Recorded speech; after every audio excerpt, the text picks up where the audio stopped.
Welcome into the non-neutral zone. It's all about football with Brandon, Josh, and producer Gunner. Oh, yeah. Welcome back into the non-neutral zone. I'm Josh. I'm here with Gunner, PG, Woo-hoo! producer Gunner, and Brandon. Hey, what's up, man? Coming in clutch. Yeah, we got a fun show for you. We did a little thing this past weekend. We did a little live stream with you guys over the first round of the NFL draft. We only did the first round, but turns out they finished the whole thing without us. So we're gonna catch you guys up on that. Yeah. So I didn't know you were going to do that joke, Josh. That was really funny. Yeah, you caught us off guard with Funny, yeah, that was unscripted humor. it was true. It was true. Yeah, but it was a lot of fun doing the draft. Yeah, it was. The half that I did. Was it fun, Gunner? Yeah. So if you didn't join us for the draft, or if you only joined us for part of it, You did the same thing Gunner did. yeah, Peace. Gunner said, "Hey, we should live stream the draft for our listeners in case they want to hang out. We can have some community. Maybe they don't have a place to watch it." And so he was just the fire starter. He started the fire. Mm-hmm. He deuced out to go watch reruns of Andy Griffith. Oh man, Terrible. 100% right. man. As long as you whistle that theme song, we're good. I don't want to get a copyright strike, but yeah, it was a lot of fun. Yeah, thanks everybody for stopping by. That was great. I want to, man, I can't get it together. I Mhm. wanted to, before we get too far into it, we had some prop bets that we followed, and Josh and I tied with Gunner. So I guess technically all three tied because Gunner, we didn't let you pick the first one, which you would have gotten correct. So you tossed the first one. We tied on our prop bets, but we had some pretty good predictions. I got to be honest. Mm-hmm. So I wish that there was an update to give you guys that I crushed Josh and he was going to buy me a steak, but We're all buying our own steaks. yeah, we're going. I got a stack. box of frozen steaks in my freezer right now. You guys can help yourselves. I can't finish it. Are they Omaha? No, I got them from Walmart. And they're horrible. Oh, Really? Every time I try- Frozen steaks from Walmart. Yeah. I was like, it was really cheap. It was like, $6 for a box of 12. I'm like, okay. Yeah. That's cheap. Yeah, it's very cheap. And I There's got what I paid for. Yep. Yeah, certainly. Yeah, so that's got you caught up on everything from this past weekend. We got a lot to get into, so let's mosey along here. We're gonna get into the news. Yep. That just happened. That just happened. So we're going to cover the draft in free balling. So not much. We're not going to really touch the news that much. But we do want to say one thing about the viewership on the draft. It was the highest viewership ever, right? Yeah, for any draft for any sport. Yeah. More than 55 million views, according to Phil Yates from ESPN. An average of 8.4 million people watched all three events. That's incredible for any kind of live broadcast TV. That's Oh, yeah. it's a huge number. Very big. So what do you take? What do you take from that number?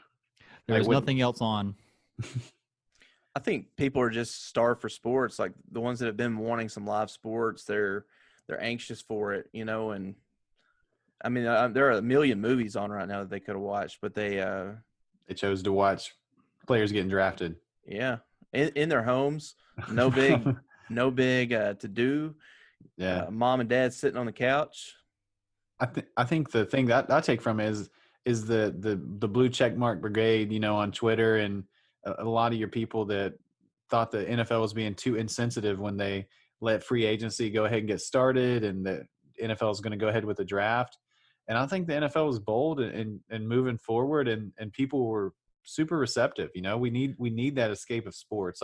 And they were able to do it reasonably without putting people in the way of the yeah, they the were virus. So they were safe, and They I got don't think- Dr. Fauci's blessing at the beginning. I missed that. Did they really? Yeah, he came on and he kind of like blessed it, not like a pope, but he said, "Yeah, you're that was what was Doing in it my right. mind. He's sprinkling the water. But that was important apparently it's important to the organization to get that kind of like go ahead and saying, hey, we're doing it right. We took all the proper precautions because we don't want any flack later on. Yeah. So yeah, so it was a big thing. Yeah. It was as good as a draft as we've seen. Like, it was fun. Okay. You all right there, Brandon? I'm okay, man. Something's tickling my throat as soon as we start recording. I feel bad. Perfect timing. Yeah. Moving on, the Saints are letting us know that they are planning on life without Drew Brees in the not-so-distant future. Taysom Hill signed a 2-year extension that makes him one of the highest-paid backups in the league. Yep, I think that's their guy too. Like they had talked to, there's a lot of talk this morning about Jameis Winston coming into the organization as the backup, and nothing's happened yet. And in between that talk, they signed Taysom Hill. They gave him an extension. So I think I wonder if some of that was just motivation for Hill to sign that contract. Go ahead and get a deal done. It could, and they could still end up signing Jameis to a 1-year deal. And it's not a bad thing. I mean, on a 1 year, if they have the cap space to go ahead and have another quote capable backup, yeah, it is interesting. And honestly, Winston's thrown more passes complete to the Saints than Taysom Hill. So he's had 10 interceptions against them, where Taysom Hill only has 7 completions. So, well, and I think it's interesting because the Saints use one of their 4 draft picks on a quarterback too. Yeah. So if they feel confident about Taysom Hill, and they potentially may sign, we may find by the time this podcast drops that they've signed Jameis Winston. Which would be our luck. Yeah, right. But it seems crowded. But I think they're allocating a significant amount of money to Taysom Hill. I think it was for $21 million or $24 million. I don't remember exact number, over 2 years. I mean, that's a solid deal for a backup. Yeah, yeah. And it's obvious they love him. They've used him on the field in ways, even with Drew Brees there, Mm-hmm. So, but it is odd that, when Drew Brees went down, they went with Teddy Bridgewater. And maybe they like Taysom Hill's skill set, but he's not there yet developmentally. So, maybe another year, whatever it is, they think he's the guy, I believe. Yeah, that's a good point, because Taysom Hill's been on the right. This wasn't his first year on the roster, right? Oh, no. He's been on the roster for however long, and even longer than Bridgewater would have been on the roster. Yeah. And he's played quarterback for a good amount of time, but maybe they feel like has been a gadget quarterback and is growing into. And part of it too may be the experience. So when Taysom Hill is in there, he doesn't have the experience as a starting quarterback, and the Saints had the roster where all they needed was a quarterback not to make mistakes, and that's who Teddy Bridgewater is. Yeah. So and they went deep into the playoffs. So, But I love Taysom Hill. I love that signing. Yeah. I think that's a fun little piece, and it's almost like a draft pick. Yeah. Solidifying that. So light on the news this week, because we're going to hit the draft pretty hard in our upcoming segment. But I want to tease our short show spectacular real quick. Check it out tomorrow. We're going to draft our rookie fantasy league, our top 4 rookie picks for top performers for 2020. Yeah, so so that'd be be sure to download that and give it a listen. Yeah. But moving on to, So we're gonna tease it, and then we're gonna get into free balling. So hold on. story of my life. Free ballin'. All right, that is free balling. We are free balling. Are you? Anybody? I am Sunday afternoon. Yeah. Right on. No. All right. So Brandon gave a quick no. So in general, what are your guys' feelings on the virtual fantasy experience? As good as we could hope for. I like the to do, and especially we were able to attend the draft last year in Nashville and to see the spectacle that it is. And I was excited that it was going to be in Las Vegas and all the things that could bring. But given the circumstances, I thought that they did an excellent job. I just needed some more sad Trey Wingo stories about how messed up some of these parents were and stuff like that. Other than that, I thought that from a technical standpoint, from a production standpoint, I thought it was an excellent, easy to follow and watch. I thought they did a great job. Yeah. It was cool to see too, like the ESPN's team and ABC, they actually had some good some good coverage, because they pulled in from the NFL Network team. So they had like Daniel Jeremiah, who's, he's a pro all-star, as far as all that goes. So it was good, some talent, and see what that's like. Yeah, as far as broadcast tech and techniques go, NFL has everyone beat, I think. They have it Yeah. locked down.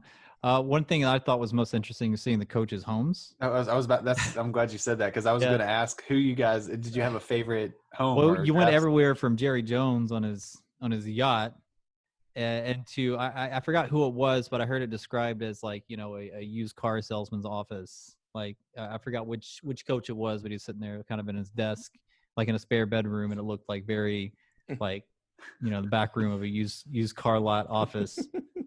So you had the spectrum, and it's kind of interesting to human eye. I mean, they are human, but we only see them on the Yeah. field getting angry, and to see them at home with their families is pretty neat, I think. Yeah, Kingsbury. That was like all the talk about his home. Oh, yeah. Golly, that guy. Well, I thought I'm maybe the steal or the picture of the draft was one of my favorites was Bill Belichick and the dog. I got so tired of hearing about that dog. But I do think that maybe the dog was making the picks. it was I don't want to question Uncle Bill, but I think his dog might have been clicking a button there for him or something. I was doing. I mean, and sure enough, they'll turn out to be ridiculously all pro, whatever. But it was there were some head scratchers, but I don't know that that's uncommon for New England. Well, let's get into that. We're going to go through the picks and give our general thoughts. And I think, the first six were pretty expected. Nothing special or surprising there. Correct?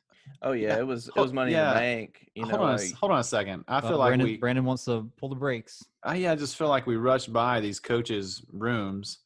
Okay, Brandon wants to talk about interior decorating. So, I do. So, was your favorite Cliff Kingsbury? Why don't we draft these for the short show? I thought about that. Oh man, so maybe we'll do that later this week. Yeah. Better idea. All right, let's move forward. All right, I've been vetoed. Cool. Yeah, so the first six picks were just kind of like, nothing special, nothing really to talk about. But moving past that. Yeah, I think the first six went with no trades. It went exactly how it was. And then number 7, I expected Carolina to take Isaiah Simmons because he was the best available. And they took Derek Brown instead from Auburn. I thought that you can't argue with that pick. They needed to go defense. And Derek Brown is a cog on the defense.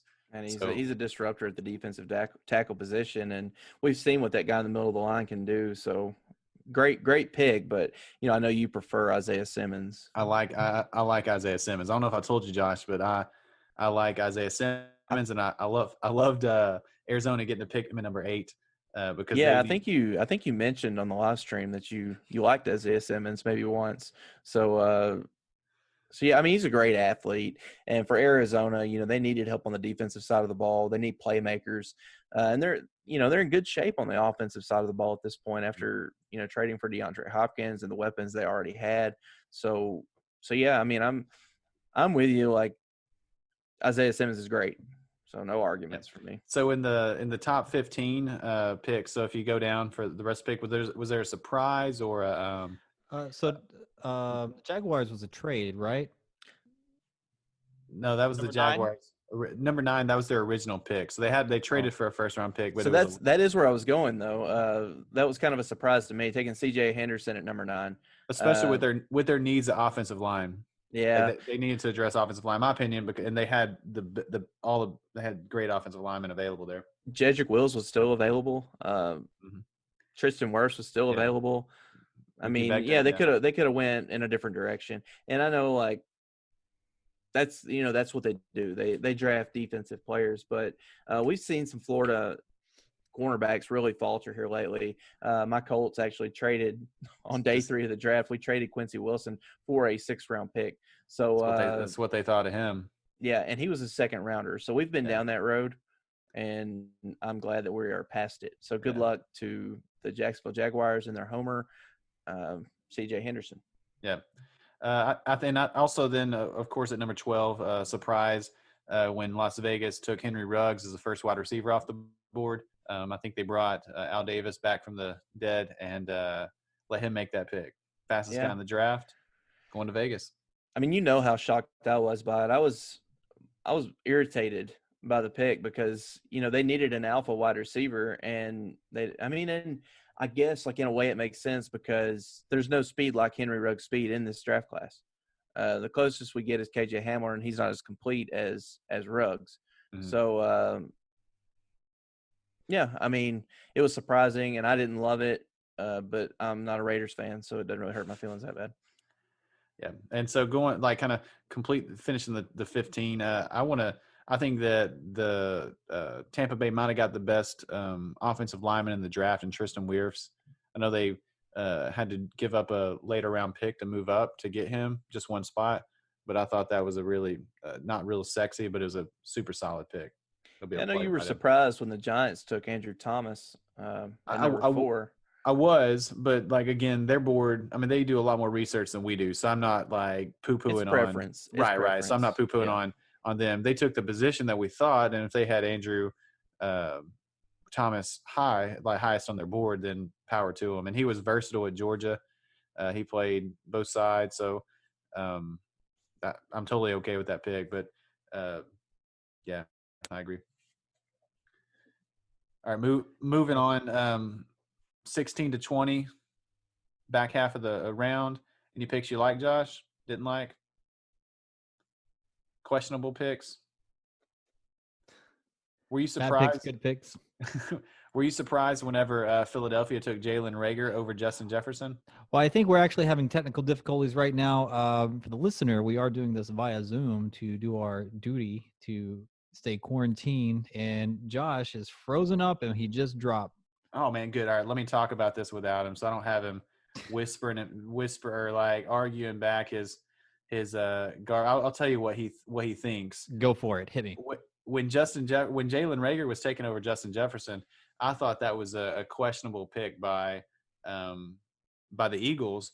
But the Eagles, I think they wanted to upgrade their speed in the draft, and so Jalen Reagor was a burner. He was fast, and so they did that. Justin Jefferson was a target monster and excellent wide receiver at LSU, but he didn't run as fast. So I don't hate it. They went the position that we thought, but with a different player than we predicted. So that was a interesting piece. And kind of circling back at 17, when Dallas took CeeDee Lamb, they already are stacked at wide receiver with Amari Cooper and Michael Gallup, and so now they've added another alpha with maybe the best wide receiver in the draft in CeeDee Lamb. It just felt like a wasteful luxury pick. Stacked wide receivers is going to be fun for fantasy. Yeah, fantasy implications there. Yeah, I mean, I think that it hurt from a fantasy standpoint. The Cowboys drafting CeeDee Lamb, I think it hurts everybody's fantasy outlook except for Dak Prescott. I think Dak Prescott just solidified his spot as the QB3 in the initial rankings behind Lamar and Pat Mahomes. But I thought I just thought it was a wasteful, not wasteful, but just a frivolous pick. Showing off. Yeah, like I guess we'll just take wide receiver. And the word on the street was that he was their number 6 rated player on their big board. So out of all the players that they potentially could draft, so after the draft, can we see? Do they ever publish these boards, like their short list and everything? I would really be interested to see that. That would be fascinating to see, but I think they would consider it proprietary and probably aren't. Yeah, aren't good. Yeah, I don't think they're gonna. That's too bad. That would be fascinating to look at. And I was hoping to kind of see something like that, being in the homes like that. Maybe a sheet of paper or like a whiteboard in the background or something. And did you see something? No, but I thought one of the when we watch it and they're all in the same play, they're typical. Yeah. I think that it seems like they've got 72 screens and there's 40 people that are in a war room and they're talking and debating, but it looked like these guys were just sitting in their house, hugging their family goodnight. Yeah, they were just, FaceTiming the grandkids. I was surprised someone didn't have some board games out, but it didn't seem like they were doing a lot of homework or there was any sort of scrambling or anything happening. So it makes you wonder, everybody's seeing how useless going to the office is right now. Why do they have all that in the past? What was the point? I mean, some of them, it looked like they had, a lot of stuff on their walls and Yeah. whatnot. But I mean, some of them they might as well they just have like a diary on their or just a legal pad that like they could write some stuff Who down. knows? So yeah, Josh is back. So yeah, what were you saying about CeeDee Lamb, Brandon? Oh, I was just saying it was I've told the listeners it was just a frivolous pick. As Jerry Jones is on his $250 million yacht, they could address a defensive need or an edge guy right there, but they said, you know what? Let's just take the best wide receiver in the draft. And so they did end up working out for him later, as we'll see. But I just thought it was just a frivolous pick. Just Yeah, and I mean, surprise, yeah. also they had the center retire, and we saw, New Orleans takes Caesar. Yeah. 8 or 9 picks later, we saw New Orleans take a center. So they really could have, but I think it was just we'll too good get of a there player later. to pass We'll get up there and later in the CeeDee round. Yeah, we'll get there later in the rounds with Dallas. I think that you're right. They maybe felt like it was too early to take a center. They actually ended up getting the top center in college football in 2019 from Wisconsin in the 4th round, which was I thought was maybe their best pick of the draft. Yeah. And so what we actually didn't touch on it, but San Francisco taking Javon Kinlaw, with the pick that they traded DeForest Buckner. So that's what we had talked about before is, they're kind of getting out of the contract. Yeah, it's no guarantee that Kinlaw is going to be great in the NFL. No DeForest Buckner, but they could afford to pay him. Right. Right. So they ended up getting his replacement there. So we can move on. I just wanted to touch on that. Yeah, and that's sort of like for San Francisco, that's another luxury pick. I mean, they're loaded on the defensive line, but they're reloading with maybe the best defensive lineman in the draft. I guess Derek Brown has something to say about that, but like one of the best defensive linemen in the draft. Mm-hmm. So, do you think that they're different? They're different players, too. Right. But yeah.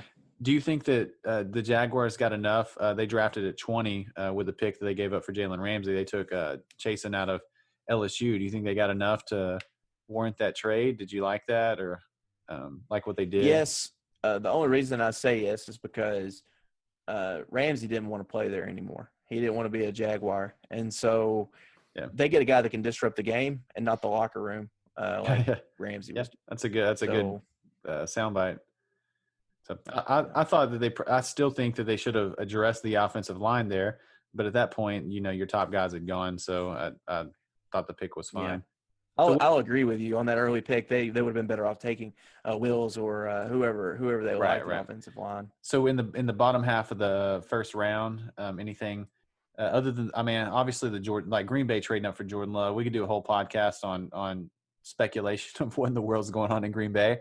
But other than that particular trade, what was noteworthy to you? Miami kind of surprised me. They did well. They took players in positions of need, but what surprised me wasn't that they took good players at different positions, but that they didn't draft a running back, and they really didn't for the majority of the draft. With all those first rounders, I thought they might go for one of these high-end guys, and instead it looks like it's going to be Matt Breida.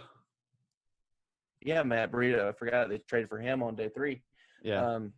And who's the other guy though from Chicago? Jordan Howard. Jordan Howard. He made a stop in Pennsylvania, in Philadelphia as well. What are you doing, Josh? So, yeah, getting wild. So Jordan Howard, I think, is going to be a great fantasy asset just because of the way everything shook out, and Matt Breida is not really able to stay healthy. I'll be interested to see what he does outside of that zone blocking scheme that Shanahan runs. Yeah, that will be interesting. I think that the Saints, New Orleans, picking a center in the first round. Typically centers don't go that high, but that's counter to what Green Bay is doing. So the Green Bay and the Saints had identical records this year, I believe. They were both 12-4, 13-3. They were right there together, and so they're both close, and they both have aging but still elite quarterbacks, what we consider old elite quarterbacks, but they seem to be have two different thoughts in mind of what they can do right now. The Saints seem to think that the window is still open. Green Bay's drafting like they think they're ready to pack up for a few years and do a rebuild. It's fast. I mean, it's fascinating. So there's a difference in the there's a difference in the contract layout right now for both guys too, where Rodgers has 2 years of big money left on his contract, 20 and 21, before they can get out of it. And so it looks like you'd be protecting that guy and trying to push all in and get to a championship. But that's not what they're doing. So it's a little bit weird because it's the same dynamic with the Saints where Drew Brees has got 1, maybe 2 years left on contract, and he may not play that second year of his contract. So it's just we know the Saints are going to do better business, but yeah. I mean, they've been super solid. I saw where they made that trade with the Washington Redskins years ago to push all their chips in the middle for Ricky Williams. But still, even in the past 20 years, you would still rather have their franchise. They set themselves back so far, but I think trading for Drew Brees and getting Sean Payton as a coach have made them a solid, stable franchise. No, they didn't even have to trade for Brees. He came in as a free agent. So yeah. So I mean, so it's when you have a guy like that walk through the door because he wants to be part of what you're building, it's good. So the last thing I want to note on the first round, and then we can move on or talk about team winners or whatever, wherever producer Gunner wants to take us, is I just want to mention the pick by my Titans. I wasn't sure where we were going to go. I thought we were going to go an edge guy or a defensive lineman there, but I find myself kind of excited about big Isaiah Wilson because he's Isaiah Wilson is a dog. He's a dog, man. He's nasty. He'll get in the trenches and win you games. And he's huge. And I think that he has even more potential because some of the knock on him is his technique's not there yet. But I mean, you can't teach that. You can't teach, that's exactly gorilla right. size. Yeah, that's you exactly just can't right. teach that. So I love that, and it fits what the Titans want to do is a mauler franchise. Just beat the other team up physically. Yeah, it fits y'all's head coach, the mentality of what you guys are doing, and former dog, so I'm all about it. I think it was a great pick. Before moving on to round two, I got a quick question for you guys. Go ahead. Yeah, Josh, cutting out quite a bit, but out of round one picks, do you see any pure strategy picks just for later trades? I don't know that anyone stands out to me or that they even draft like that. I do think that the Jordan Love pick by Green Bay makes me think that in a couple of years, Aaron Rodgers could be on the trading block and they could be trying to move in that direction. That's the maybe so. That won't be. I don't know that's because Green Bay, but he may be demanding a trade just because there's so much drama. I think he's gonna. So at the phone call, there was a phone call. Jordan Love and he talked, and it seemed like that Aaron Rodgers is actually on board with everything that's going on. So I think he's going to be that big quarterback that you see the bid war for here in 2 years. There's going to be a few teams that feel like they're in a win now mode. Yeah. And it's going to be Aaron Rodgers watch on ESPN. So we can look forward to that in 2 years. Okay. Hold on. Let's move on to round two. Well, real quick. Oh, come on. I had two players I wanted to talk about from round one. Patrick Queen going to Baltimore. I thought that was great. Yeah. Great fit. He fits what they do. That's his, they got a linebacker. That's what they like. So, and then the other one was Clyde Edwards-Helaire. We can't leave the first round without talking about Clyde Edwards-Helaire going to the Kansas City Chiefs. Oh, man. Yeah, I was surprised whenever they announced that I think everyone in the world felt like the Chiefs were going running back, but I think we felt like they were going to go DeAndre Swift or Jonathan Taylor, but then they announced for Clyde Edwards, and we all were like, oh, my mind blown. But then suddenly we think about it, and you're like, yeah, you know what? He actually fits better than the other two guys. So my mentality coming into it was no matter what running back they took at 32, because that's where I thought they were going. Yeah. And no matter which one they took, it was going to be great. And Helaire is he's a lot like Brian Westbrook. So yeah. But we can move on into round two. I know you guys were ready to move on a minute ago, and I held you up. So. All right, round two. In the first few picks, you guys have anything that sticks out? Or is it just kind of like the first round where it's kind of expected? Well, I things think get dicey when you get out of the first round. yeah, they do. In the first part, so if we just take the first 6 or 7 picks, the most surprising there, oh, man, there's so many different things that you could like storylines. I thought that Clemson taking T. Higgins, I thought that was great. A rookie quarterback and wide receiver can grow together, but the most surprising for me was New England taking Kyle Duggar from Lenore Ryan. Um, he was a combine standout. Yeah. I mean, he was a freak there, but I think most people expected them to take a tight end. But yeah, they picked this guy that I mean, essentially we've never heard of. What was Right. Yeah. Yeah. So that was surprising, and it's always a surprise when the Patriots pick. yeah, Um, it's surprise. so Yeah, not necessarily a surprise, but I was right. glad to see It's we surprising. added some weapons. Michael Pittman, because he was great at USC. Um, Mhm. Carolina getting Gross Matos, man, that was a fun pick because they need defensive playmakers, and they got 2 back to They back. got 2 back to back, and Gross Matos had he had a first round grade from a lot of places. We went, I think all of our mock drafts went in the first round. So this excellent Yeah. value at pick 38. Just So shows the depth at the skill positions on the offensive side of the ball because you rarely see edge rushers like that fall into the second round. So, it's just because we had deeper positions this year. So moving And to then the 41, I was genuinely surprised when my Colts took Jonathan Taylor. you didn't think that they were going to go running back? No, I didn't, man. I didn't think we were going to. I was pleasantly surprised. Came out of my recliner. I was pumped up. Oh, you got him to stand up. Yeah. So, and getting him at 41 didn't seem like a reality, something that could happen earlier in the process. So, Yeah, you felt like he'd probably be off. I felt like he'd probably be off the board by then too. Mm-hmm. I mean, most people had him as the second ranked running back in NFL circles, not fantasy. In fantasy, they had him at number 1. Right. But you don't. I mean, you got to see where he lands and whatnot. Yeah. I thought Cole Kmet going to Chicago was questionable. Yeah, at makes best. perfect sense though. Because it's Chicago, they're going to do questionable things.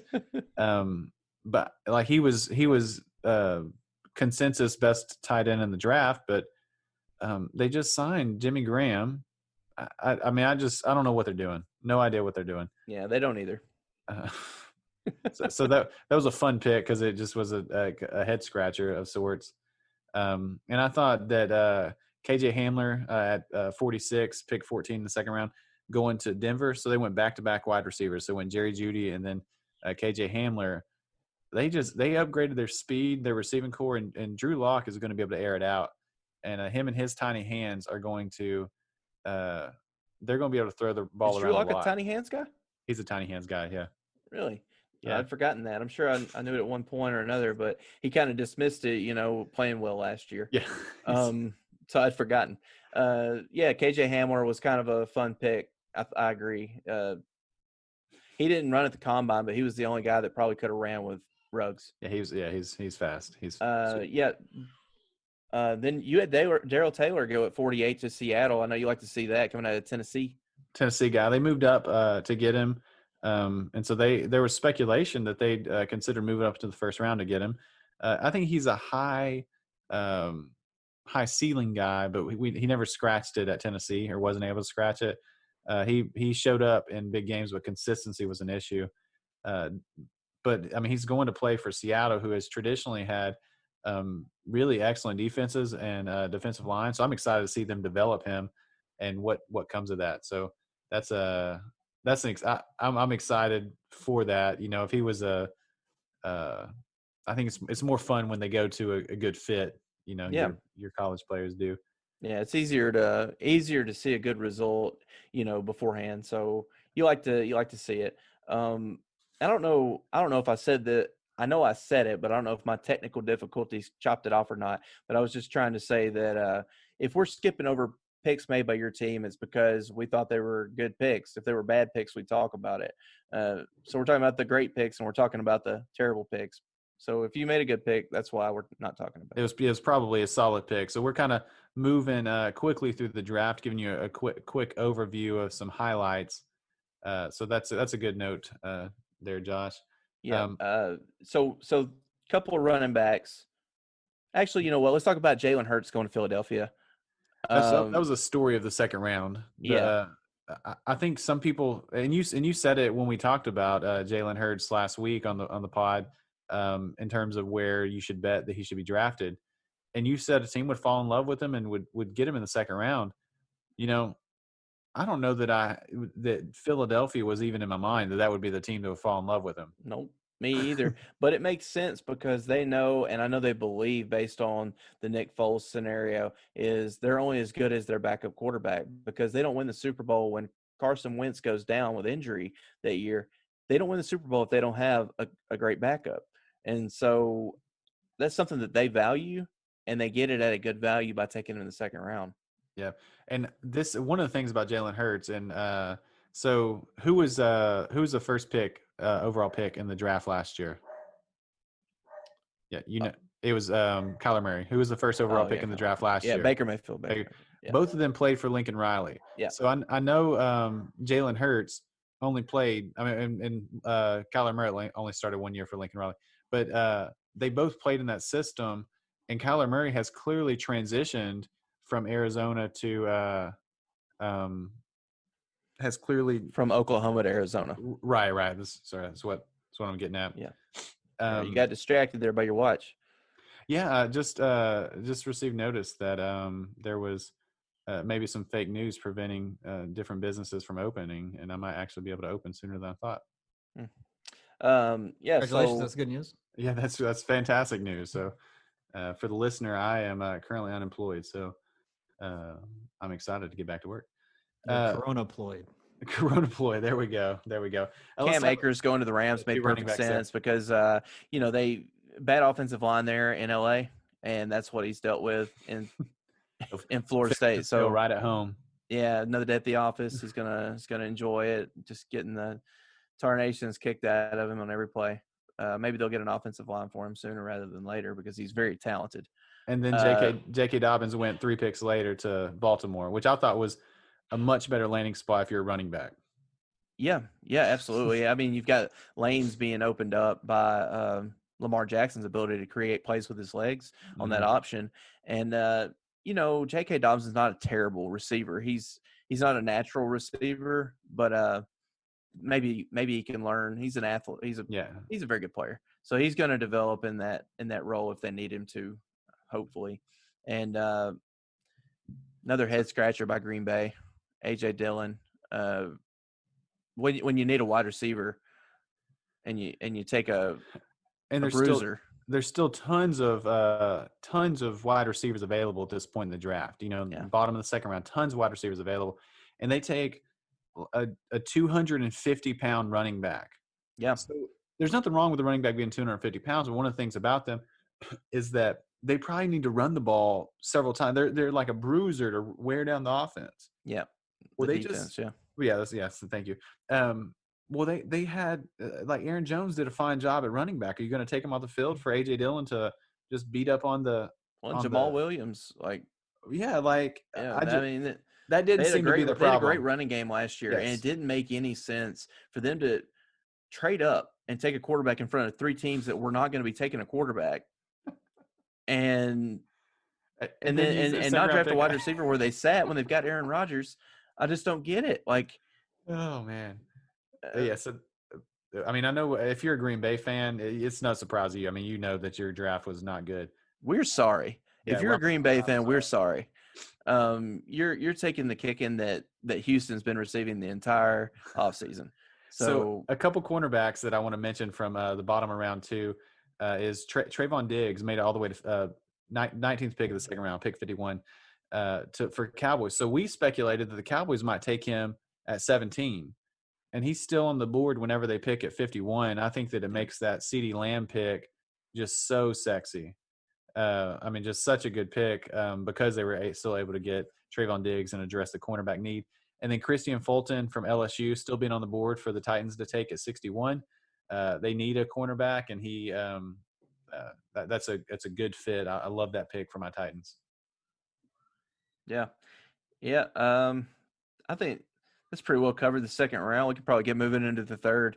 Like we said, there, plenty of picks we could talk about, but we don't have all the time. So if we didn't mention your team's pick there in the first or second round, it's no knock on it. It's quite the opposite. So, good job, go team.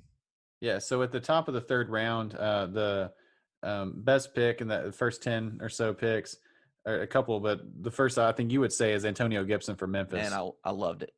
Yeah. I love that pick. We don't say this often about Washington making a good pick, but they made a great pick in Chase Young, and they made a great pick here with Antonio Gibson. So we're looking, and there was some conversation about this in the pre-draft process. We're looking on the CBS Sports tracker right now. That's how we're keeping up with these picks. And Antonio Gibson's listed as a running back, but that's not what Washington drafted him as. They drafted him as a wide receiver. And if you're Antonio Gibson, you absolutely want that wide receiver tag for money purposes. Yeah, yeah. So shame on you, CBS. But he's an offensive weapon for the man. He's going to play all over the field in kind of a not gadget, but in a Swiss Army type role. Yeah, he's a wide receiver in a running back's bodies. Yeah, that's the kind of players that you want right now in the NFL. That's where the league's kind of leaning. So great pick by Washington. And, if you look at Christian McCaffrey, he was drafted by Riverboat Ron, and now he gets Antonio Gibson. I'm not saying they're the same player by any means, but same type of player. Yeah. I think so then Arizona at pick 72 addresses their offensive line with Josh Jones from Houston. That's exactly where I was looking. As a great pick. A lot of people had him pegged. I mean, as a first round. I mean, they had him in the top 50 at least, and he ends up going 72. So I love the value there. Man, the more I see Arizona draft and develop, I mean, I'm a small believer. I think they're doing some good things over there. Arizona's offense is going to be a ton of fun, and they added some defensive playmakers. So if they can wreck a game, they don't have to – they could be a bend, don't break and create turnovers. And they don't have to be dominant. They don't have to be the San Francisco 49ers with that offense. They just need to create enough turnovers to win the game. Yeah. And I think they've got a good recipe brewing over there. Tampa Bay's pick at 76, Keyshawn Vaughn. Yeah. Keyshawn Vaughn, however you want to say his name. He's Sean. Yeah, buddy. Out of Vanderbilt. Great player. And he's a guy that can stay on the field all the time. Tampa Bay's going to love him. He fits Bruce Arians. He may be Tom Brady's best buddy before it's all said and done. Yeah. I think that Tampa Bay's they're loading up to go after it. I mean, they know their window is they pull the window open. Yeah. With Brady, Jameis wasn't he was a fun quarterback, but I don't know he was ever the quarterback that was going to get you through the playoffs. They feel like the window's open and they are moving, like they're throwing after. To me, it feels like Cleveland though. The hype train's in full forward motion, and they need some offensive line. Well, I mean, the chemistry's got to be there too. It could be a cocktail for disaster. So I hope not for everybody that's involved over there in Tampa and for their fans. They deserve a championship. But for Brady, you hope that it is a cocktail for a disaster because it'll be fun to watch. No. Yeah. On the contrary, I'd like to see Brady succeed in Tampa without Uncle Bill and lose to Uncle Bill in the Super Bowl. that would be a fun story. Yeah, it's not going to happen. But so picks 80 and 81 were Las Vegas, and they took. That's what I wanted to talk about. 80. So I mean, we can talk about them together. So they took Lynn Bowden Jr. from Kentucky, kind of like Antonio Gibson. He's a gadget player. I mean, he's a offensive. He played quarterback his last season, right? Right. Yeah, played quarterback. He was a wide receiver. They've lined him up at running back. But just an athlete. He was first team All-American as an all-purpose player. And then they took Brian Edwards, who's a big wide receiver. So in their first three picks, three of their first 3-round picks are wide receivers. Yep. That's interesting. I mean, they're going after it. I think that they had a few more needs, but there's a solid chance that some of those guys got a hit. Yeah, absolutely. And Brian Edwards is great. He's a Yeah. great wide receiver. So, Man, he almost had South Carolina come back when we played him this year against Tennessee. Yeah, and the Rams got him a good edge rusher at 84 there, Terrell Lewis at Alabama. Yeah, so I was a bit confused when we took Julian Blackman. When I say we, I mean Indianapolis at 85, just because Blackman is coming off of that ACL tear. He's not expected to be ready for the start of the season. There was some speculation that we were afraid he may not be there if we waited any longer. But that's who we drafted. So hopefully that pays off. And yeah. New England finally taking a tight end at pick 91, Asiasi from UCLA.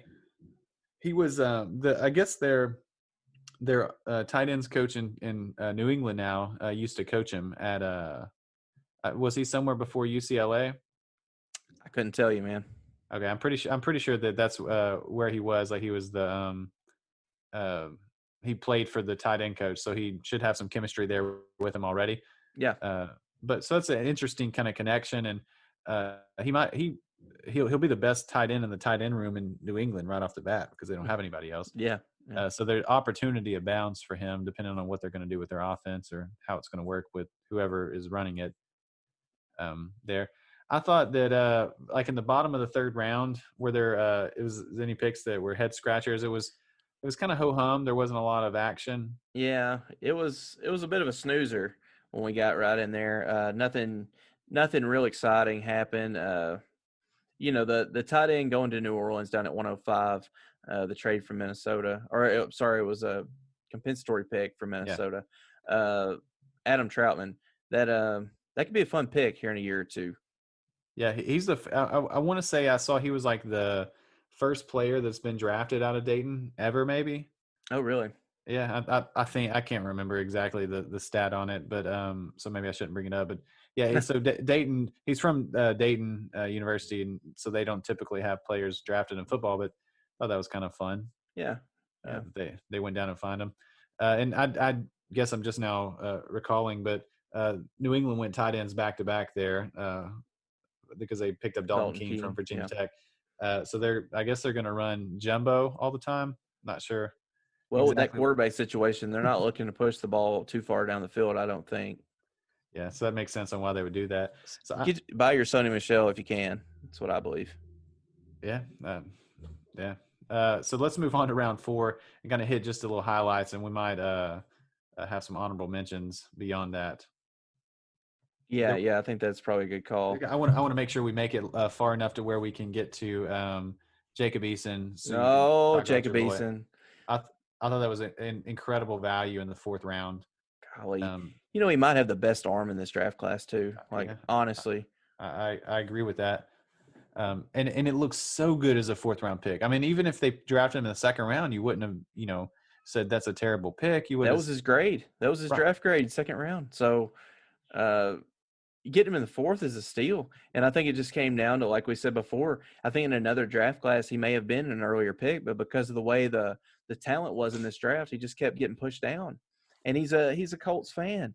He wore a Colts jersey every day in middle school. Man, that's fun. Peyton Manning jersey. Yeah. So I did. Yeah, I saw the interview. That's it's great. Love the pick. So exciting. So, Denver took Albert Okwuegbunam, weird last name, from Missouri at 118. He was all season because he played in the SEC and we play in the same side as Missouri. Tennessee plays on the same side as Missouri. Yep. So we constantly heard the last 2 years about how he was a pro prospect. He's a future pro. He's excellent. He's great. He never could stay on the field, never could stay healthy. So the thing that I question about that pick is Denver seems pretty set at tight end, right? They have Jake Butt is still there that they're developing. Yeah, I think he's going to be headed out though. I think he's on his but yeah, they drafted one last year. Right, Fant, yeah, that's the guy. Fant was the guy from last year. I was trying to remember. Out of Iowa. Yep. But so that was I don't know, like questionable that they've spent So they've got 2 wide receivers, a tight end. Oh yeah. Well, And that- you know exactly what it is. You're in the division they with got Pat to Mahomes keep up and the with the Kansas Chiefs. City Yep. Chiefs. You're That's not going to exactly stop it. them. That's right. You That's better right. pile some points on.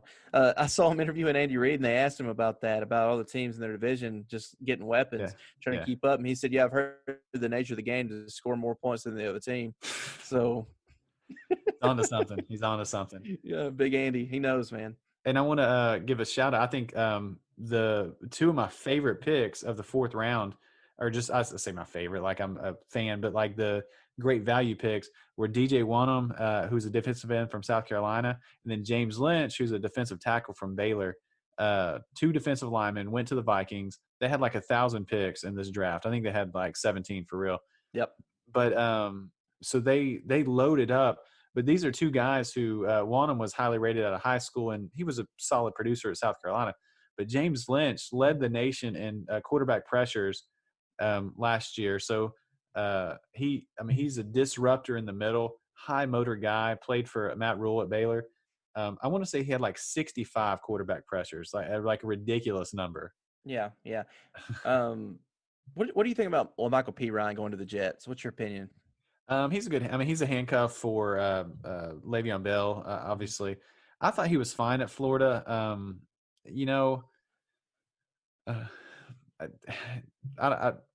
mean, I think he's. I don't drafted. I don't remember him being much of a receiver, but No, he caught some stuff out of the backfield, but so he can be a check down guy. I just that's a good landing spot for him because he can.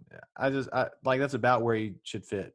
He was a good run. I mean, just a good running back. Yeah. In fact, just as a comparison, I think that I probably like him better as a running back than Keyshawn Vaughn, and they got him 2 rounds later. Right. So that's let's call it right there. We got to move on. A lot of good picks, a lot of bad picks. Who do you think had the best draft? Man, there were some teams that had some good drafts. I get like I'm gonna say. Wait, is this Fantasyland? No, this is Sounds a lot like a Fantasyland question. No. we're not fans. So this is like real. So for like competing for NFL purposes, yeah. Yeah. I'm gonna say the Cowboys. I think the Cowboys had the best draft, and the reason that I would say that is because they were able to get CeeDee Lamb, who you and I think it was the best receiver in the draft, which they don't even need a receiver, but they were able to get him. And they still got Trayvon Diggs, the cornerback, so they'd address that need. And then they still got Tyler Biadasz, who is the center from Wisconsin, who was the number 1 center in college football last year. So they were able to address those needs and still get a luxury pick in the first round. And they got Gallimore from Oklahoma in the third, fourth round, who is just a physical freak. And you, again, just like with Isaiah Wilson, you just can't teach that. Like you can learn technical stuff, but when a guy comes in physically ready, like you can't teach that. So I thought that I'll go with them for my winner of the draft. Yeah. I'm going to say Green Bay Packers as the winner, but I'm joking. Okay. Yeah, they're definitely not the winners. I'm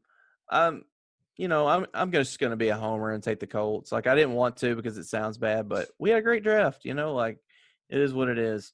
The Cowboys probably are the best, and so I'm going to go with the Colts. I thought they had a great draft. I mean, we thought about putting a segment in here comparing, the Colts draft to the Titans draft, just so we could kind of debate that. Mm-hmm. And we couldn't put it in here because the Colts had a much better time draft. Constraints too. Like and the Colts had a much better draft than the Titans did, in my opinion. Although like the Titans weren't terrible, although the Colts were very good. Yeah. Any other teams that you aren't a homer of that you just want to give an honorable mention to? San Francisco did a good job. I've got them on my short list. I've also got the Vikings.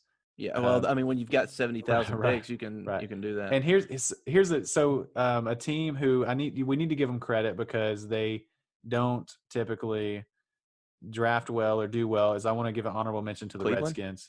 Oh, the Redskins, yeah. Cleveland drafted well too. Yes, I agree with that. But I want to shout out. So we can shout out Cleveland and the Redskins for both drafting well.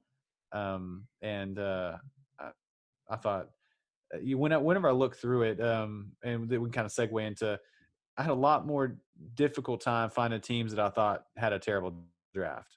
Yeah. Well, when there's that much talent available, it's hard, man. It's hard to screw it up unless you just. Well, let me tell you about a team that's screwed. You Let me tell Packer you. that thing. Yeah, let me tell. I'm going to go with the Green Bay Packers as the team that Yeah. had the most questionable bad draft. Yeah, I don't think there was another team to compete with them. Yeah, I would say the Bears tried. Yeah. And the Bears didn't have a first round pick to mess up. I was going to say they didn't screw up the first round. So they, but that's because they've given their first round pick away. I don't know if that was in the Mitchell Trubisky trade or what, but yeah, they didn't do so hot. And then no, that was the Raiders trade for Khalil Mack. So they actually that's win. right. That's they that's actually right. win that that's, deal. That's good. Right. So that's correct. They're probably all paid out on the Trubisky trade. Yeah. So the Packers, the Bears, any other teams that you thought had a below average or bad draft? Not off the top of my head. I feel like everybody was pretty much solid. You know who actually? Let me put a team on there who I think has proven that they're good, and so I'm going to put a team on the bad draft list. I want to put New Orleans on there. They had 4 picks. They only had 4 picks in the draft. Yeah. So they addressed the need. So they got the center in the first round, but they used one of their felt picks. like a reach too. Yeah, it felt like a reach. So they could have traded back and picked up some extra picks. Yep. So they had some draft capital. And I don't think that would have been a difficult play. I think there were teams that wanted to move up and they just needed anything. But and then I'll say but then they also drafted a quarterback with one of their, like in the 7th round with one of their picks. Yeah. And I don't know. I mean, if you don't feel confident that a quarterback is going to be able to take on the reins and become a new starter, then use that pick on something else. Correct. Right. Like, or you would have picked him earlier, you would think. Depth in an offensive line, area, something like that. Yeah. Yeah. So you can never have too many edge rushers. You can never have too many offensive linemen. There's certain positions where you always need that depth. Quarterback, you only need a couple. Yeah. So it was a fun draft overall. A lot of winners because there was so much talent in the draft. Yeah. Let's roll on. Let's get into some Fantasyland, Gunner. What do you think? Sure. Let's do it. Let's go to Fantasyland. Fantasyland. Yeah, we are in Fantasyland. First up, staying with the theme of the 2020 draft, what rookie are you most excited to draft whatever you can this season? Or wherever you can. I'm sorry. Wherever you can. Yeah. So your most anticipated rookie to draft. Jonathan Taylor. For me, it's Jonathan Taylor. JTT. Coming on suspected that maybe. Coming on into Indy, he was already the number 1 fantasy prospect this year, just size, speed. He's a dominant player. And then we've got some road graders on the offensive line. Yeah, he gets to play behind a fantastic offensive line. So he's a natural receiver. He doesn't get a lot of talent for it, but if you watch his film, he catches the ball pretty naturally. They didn't ask him to do it a lot in Wisconsin, but you know who's going to ask him to do that a lot is Phillip Rivers. He is a check down machine. Yeah. And so he'll get it in open space and he can break it. That's a good pick. And also like he plays for your Colts. So anytime you can legitimately draft a player who plays on your team, you feel better about it. It's a lot of fun. Yeah. Yeah. For me, I'm going to go with one that I'm excited about is Justin Jefferson. And I'd go by value. Obviously, like Clyde Edwards, I would be excited to get him. So I want to make no bones that I feel like, Justin Jefferson is going to outperform Clyde Edwards. But I think Justin Jefferson is going to provide excellent value wherever you're able to get him because I think that he's going to be a target monster in Minnesota.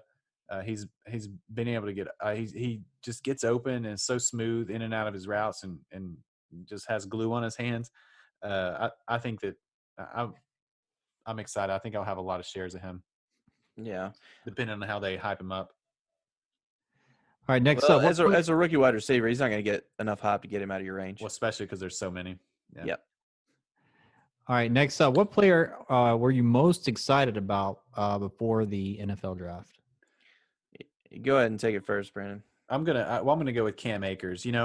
Cam played for Florida State for a bad offensive line his entire time there, and I thought he was one of the best running backs in college football. So I'm thinking he's going to get in a situation, in a really advantageous situation, drafted by a good team. Kansas City. Someone that's going to draft him in a second, third, fourth round, and just get a steal, and he's going to be able to prove how good he is. And then he goes to the Rams, where they also have offensive line issues. So he's the guy that they need because he's used to working with that. But I just feel bad for him. So Yeah. I mean, you do feel bad for him, but he's made the best that he could out of it in Florida State, and they'll address it in LA, and they'll get it fixed in a year or so. Hopefully, they're in the middle of a rebuild, so probably would have made sense to draft an offensive lineman. But anyways, for me, it's DeAndre Swift going to the Lions. We've seen the Lions waste the career of so many great players. Barry Sanders retired early. Calvin Johnson retired early. Matthew Stafford, a great quarterback, never won a championship, and he's been on some great teams or some great offenses that he's orchestrated, but he hadn't had enough help on the defensive side of the ball. And so now DeAndre Swift is in there. He's going to mix it up with Kerryon Johnson. It's going to be a divide in the carries. It just sucks, man, because he's so talented. You'd like to have seen somewhere where he could get the lion's share.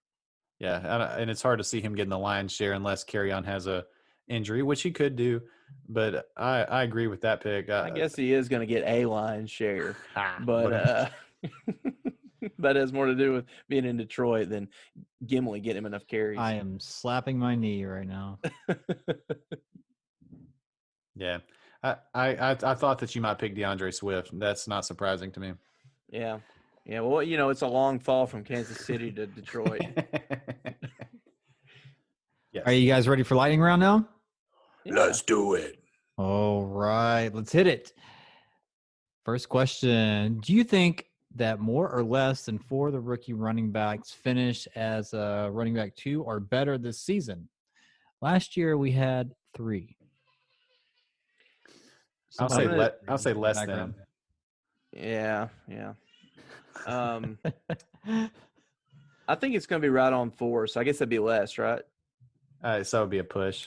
Yeah. If it's right for you. Yeah, I'm going to say push. You're pushing? I'm saying less. Yeah. All right. Next up, will there be more than 3 wide receivers out of this draft class finish top 24 at the position? In 2019, we saw 2 do it. Man, it's a good draft class of wide receivers. I'm going to say less than. Just tough for wide receivers. I'm going to say more because we got some guys that can take the top off the defense. All right. Will there be more than 2 rookie quarterbacks finish as quarterback 1 or quarterback 2 this season? Last year we had 3. I'm going to say no, not more than 2. Yeah, I'm going to say no.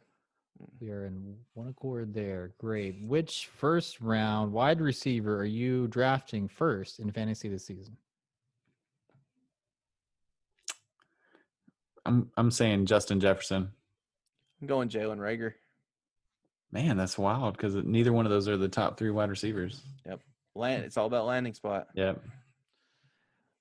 Who is more exciting for 2020 in fantasy, Jonathan Taylor or Clyde Edwards-Helaire? Clyde.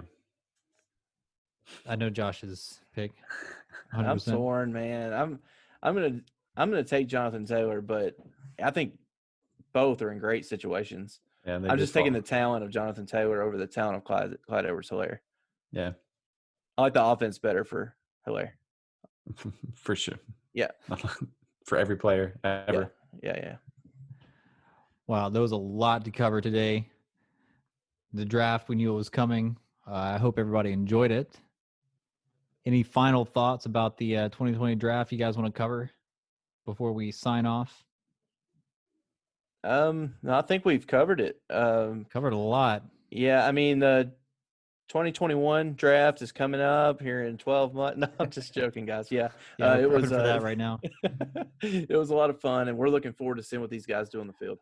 Yeah, I just want to say for our listeners, if you didn't have a chance to join us for the live stream, I thought that was a good time. I don't know if there's anything approaching that we would be doing live streams during, but I really enjoyed you guys' feedback and So I'm going to drop this on you guys live right here. there. I think it'd be fun to do some live streams while we do some mock drafts this summer when we're preparing for our NFL drafts. We can talk about, what we're seeing live as it happens and how it's going to affect our drafts this fall.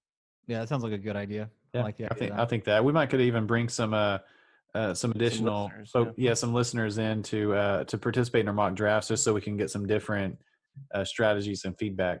Yeah. Let us know on the Twitter what you think about that idea, and we'll do it anyway. One more thing, Josh, can you tell us where you're going to be on Thursday? Thursday. You got something coming up on Thursday. You got a special event. No, I don't. Do I really? Can you not talk about it? No, are you not a guest on another podcast? Wednesday. Yeah. Wednesday. I'm sorry. Wednesday. Man. Just plug it. Go ahead and plug it. Sports opinions. I'm going to be on there talking about the Colts off season, what I've liked, what I haven't liked. It's just going to be a 10 to 15 minute little conversation with those guys over there. So be sure you listen to that podcast. And it's called Sports Opinions? Yeah, Sports Opinions. We'll drop that in the show notes. That was their handle on the Twitter. So we'll drop it in the show notes, and we will get you guys another link on Twitter. I was thrown off there when you said Thursday. I was in a little bit of a panic.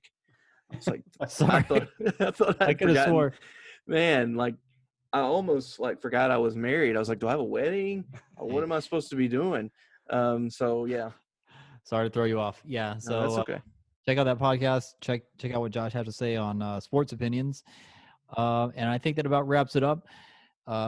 Hit us up on Twitter at non-neutral-zone1. You can participate in our short show spectacular poll on Tuesday or after Tuesday if you'd like. Send us an email, non-neutral-zone@gmail.com. If you have a mailbag question, we'll be going back to mailbags hopefully next week, now that we got a lot of the draft news out of the way. So you can drop us a question about the draft if you would like. We'd be happy to answer it. And I think that about wraps it up. Check out non-neutralzone.com to stay updated on everything. And I think we'll see you next time. Absolutely will. Thanks for listening. Remember to subscribe wherever you listen and don't fall into the neutral zone.